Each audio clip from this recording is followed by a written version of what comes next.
Aduh, nggak tahu kenapa cepet banget hari ini. Padahal aku baru sapu lantai. Kok cepet banget cepetnya? Nggak kayak biasanya. Apa gara-gara aku hamil ya?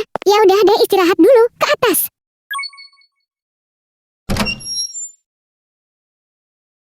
Loh Mama, kenapa? Mama kecapean ya?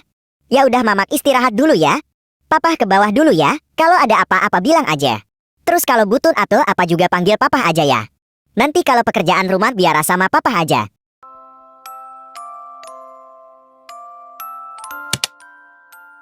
Semoga aja kalau aku tidur sebentar gak ada apa-apa yang terjadi. Lagian bos juga masih nerangin tuh.